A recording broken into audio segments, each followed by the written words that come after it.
Assalamualaikum warahmatullahi wabarakatuh. Perkenalkan, nama saya Nabila Rizky Ilmina dengan NIM S1B1210111 akan mempresentasikan tentang arsitektur tepian air pada Kota Lama Kendari.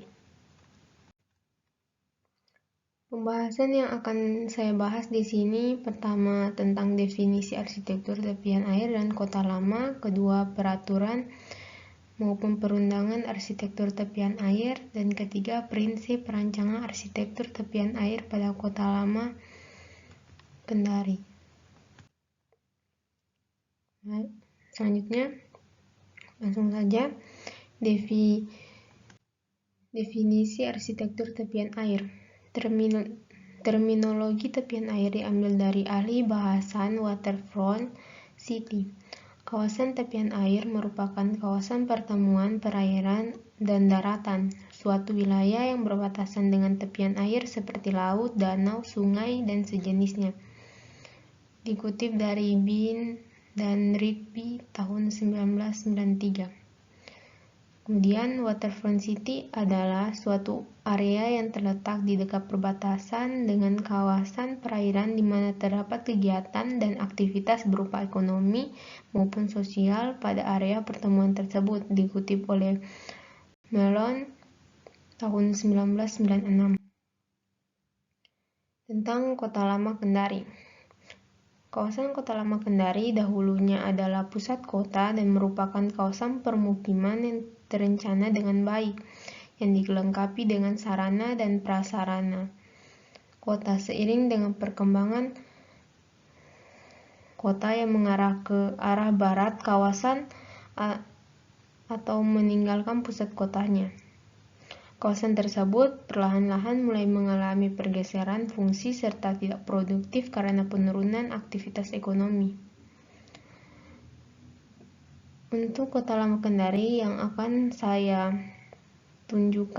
fokuskan adalah pada Pelabuhan Nusantara, Jembatan Teluk Kendari, dan Pelabuhan Kapal Malam. Selanjutnya, peraturan maupun perundangan arsitektur tepian air. Pertama, jalur pejalan kaki. Terdapat trotoar, terdapat penyeberangan sebidang dan tidak sebidang dalam jembatan dan terowongan.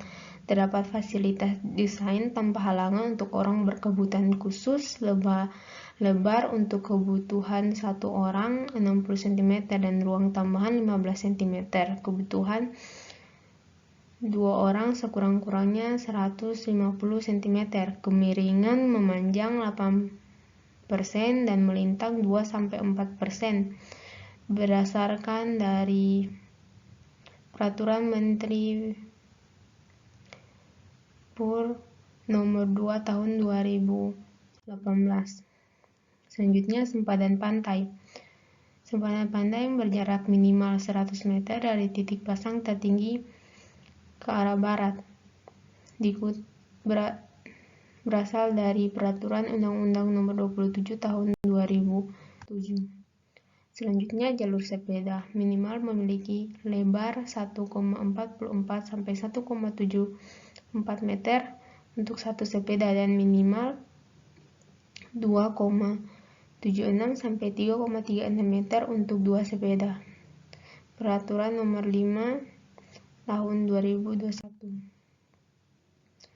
Selanjutnya, tentang kawasan pelabuhan, yaitu aksesibilitas tinggi ke pusat distribusi barang, tersedia sistem pengolahan limbah, pengembangan teknologi penunjang untuk mengantisipasi perubahan iklim yang berpengaruh terhadap fluktuasi pasang surut, tinggi gelombang laut, dan kecepatan arus laut, penguasaan terhadap tingkat sedimentasi yang berpengaruh terhadap kedalaman laut, terutama di sekitar dermaga, dan akses keluar masuk kapal. Berasal dari UU RI nomor 6 tahun 1996 dan Peraturan Republik Indonesia tahun 1997 nomor 47 dan Peraturan Presiden Republik Indonesia nomor 32 tahun 1990.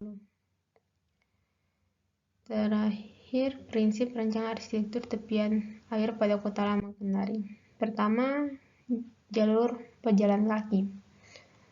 Terdapat trotoar, namun tidak sesuai dengan kebutuhan kaum disabilitas, memakai material paving block dan memiliki lebar 150 cm.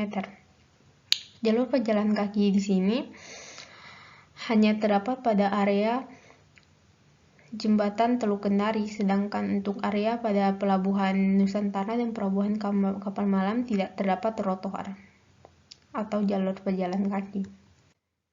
Selanjutnya, jalan dan jembatan. Terdapat jembatan dan juga terdapat jalan untuk kendaraan bermotor. Lebar jalan 9 meter dan lebar jembatan 14 meter. Selanjutnya, parkir. Parkir hanya terdapat pada area Pelabuhan Nusantara dan Pelabuhan Kapal Malam. Tetapi yang membedakan pada parkir pada Pelabuhan Kapal Malam dapat digunakan secara bebas tanpa perlu menggunakan karcis. Sedangkan untuk parkir yang terdapat pada Pelabuhan Nusantara membutuhkan karcis untuk menggunakannya. Selanjutnya, bangunan. Dari yang saya amati hanya terdapat bangunan dermaga. Bangunan yang dimaksud di sini bangunan yang sesuai dengan prinsip arsitektur tepian air. Selanjutnya, signage dan street furniture. Dari yang saya amati terdapat tempat sampah, terdapat lampu lalu lintas, terdapat papan penunjuk arah, dan terdapat lampu jalan pada Kota Lama Kendari. Dan struktur pelindung. Struktur pelindung tepian air yang terdapat pada Kota Lama Kendari berupa tanggul dan breakwater. Lokasi struktur pelindung ini terdapat pada area Pelabuhan Nusantara dan juga pada Pelabuhan Kapal Malam. Dan terakhir, utilitas. Utilitas yang tersedia pada Kota Lama Kendari berupa listrik, komunikasi, internet, serta dan juga untuk utilitas air bersih menggunakan pump. Dan untuk utilitas air kotor dalam drainase maupun limbah masih kurang baik karena mengarahkan pembuangan ke tepian air di mana tidak sesuai dengan prinsip arsitektur tepian air. Baik, sekian presentasi dari saya. Dapat disimpulkan bahwa arsitektur tepian air yang terdapat pada Kota Lama Kendari, khususnya pada area Pelabuhan Nusantara, Jembatan Teluk Kendari, dan Pelabuhan Kapal Malam masih memiliki prinsip-prinsip arsitektur tepian air yang kurang sesuai dan tidak memenuhi standar yang seharusnya. Baik, sekian dari saya. Wassalamualaikum warahmatullahi wabarakatuh.